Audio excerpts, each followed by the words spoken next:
আজকে ট্রেনের মধ্যে আজকে কতটা ভিড়, নাকি না? ওই ভিড় ছেড়ে আজকে প্রত্যেকে এখানে এসেছি। কেউ রিং করে এসেছি, ট্রেন থেকে লাফার পর দেখা যাচ্ছে রিংটা নেই, তাই তো? জামা বেরিয়ে গেছে, নাকি না? আজকে এই লোকদের মধ্যে যেখানে কত মানুষ আজকে বাইরে বাজারে ওই ট্রেনে যেখানে ক্যাপাসিটি হয়তো 2000, সেখানে অলরেডি 3,000-3,500 উঠে গেছে, নাকি না? ওই জাতিতে আজকে আমরা প্রত্যেকে ওই চাপ সহ্য করে আজকে প্রত্যেকে এখানে এসেছি। ওই চাপের মধ্যে নিজের এনার্জিটা রেস্ট করলে হবে না, এখান থেকে নিজের ভরপুরটা করে নিয়ে যেতে হবে। তাহলে গর্ব প্রত্যেকে তাহলে আজ থেকে 4,500 বছর আগে যখন স্মার্টফোনতে এই জার্নি করে যখন ওই হলটে আসতাম, ওই চাপ যখন দিত তখন আমার বয়স মাত্র 17 বছর ছিল। আর এই 17 বছর বয়সে একটা বাচ্চা ছেলে গেল তো আজকে মাঝে মাঝে যারা পার্টে ডেলি প্যাসেঞ্জার হয় তাদের ব্যবহার যারা কিরকম থাকে আশা করি আমরা প্রত্যেকে জানি, নাকি না? এখানে 99% ছেলেরা প্রত্যেকে আমরা ট্রেন জার্নি করে এসেছি, আর যখন ওই জবমানটা যখন প্রত্যেকটা নিয়ত ওই ট্রেন জার্নি করে তারা নিজেকে গর্বের সাথে বলে যে আমি 20 বছর একই কামরায় একই কম্পার্টমেন্টে আমি ব্যবসা করছি, নাকি না? এরা নিজেকে লজ্জা করে না, এটাকে নিজেকে গর্ববোধ করে যে আজকে আমি একই ট্রেনের মধ্যে এত বছর আমি জার্নি করছি।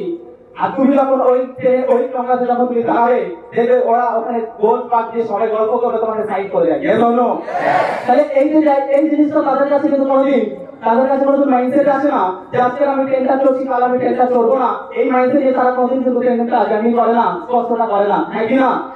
তারা প্রত্যেকটা নিয়ত জানি কি এটাই আমার যাওয়ার একটাই মাত্র, ওই একটাই মাত্র সেটা হলো ট্রেন জার্নি, কারণ এখানে অল্প টাকা নজর হয়ে যাবে।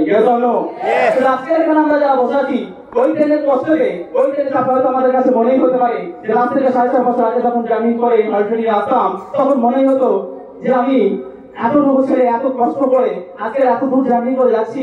আজকের লাইফে মনে হয় আর হবে না, আমি মার্কেটে যদি কোনো পড়াশোনা করে হয়তো থেকে বেটার কিছু লাইফ হবে, এটা মনেই হয় ওই চাপের মধ্যে যখন আসি, নাকি না? কিন্তু মানুষের খারাপ বিহেভিয়ার দেখার পরে মনে হয় যে আমার মনে হচ্ছে আজকে এখান থেকে আমি জীবনে ট্রেন চলে ট্রেনে কিভাবে চলতে হয় জানাতে হয় সেটাও জানছি না। এই যে এত মানুষের সাথে অপমান সহ্য হতে হচ্ছে, কোনো না কোনো জায়গা থেকে নিজেকে সাইড দিতে পারতো না, নাকি না? কিন্তু স্মার্টফোন ট্রেনে আসার পরে একটা জিনিস শুনতে পাই যে আজকে তুমি ট্রেনটা চলে আসছো, নো প্রবলেম, আগামী দিন তোমাকে ট্রেন চড়তে হবে না। কেননা আজকে স্মার্টফোনের আমার একটা কারিশমা আছে, 3 থেকে 5 বছর যদি মন দিয়ে তুমি কাজটা করে যেতে পারো আজকে ওই ট্রেন তোমাকে আর কোনোদিন দেখতে হবে না, ওই ট্রেন তোমাকে আর কোনোদিন চড়তে হবে না। শুধু আজকে স্মার্টফোনটা মন দিয়ে যদি করে যেতে পারো কাল তোমাকে ট্রেনটা চড়তে হবে না। যেটা যেটা আজকে বাইরের মার্কেটে যারা জব হোল্ডার আছে ওই ট্রেন জানি যারা 20 বছর 30 বছর 45 বছর একই ট্রেনে জার্নি করছে তারা কোনোদিন কিন্তু এটা ফিল করতে পারবে না, কোনোদিন এটা ভাবতে পারবে না বাস্তবতা তো দূরের কথা যে কাল থেকে আমাকে ট্রেন চড়তে হবে না।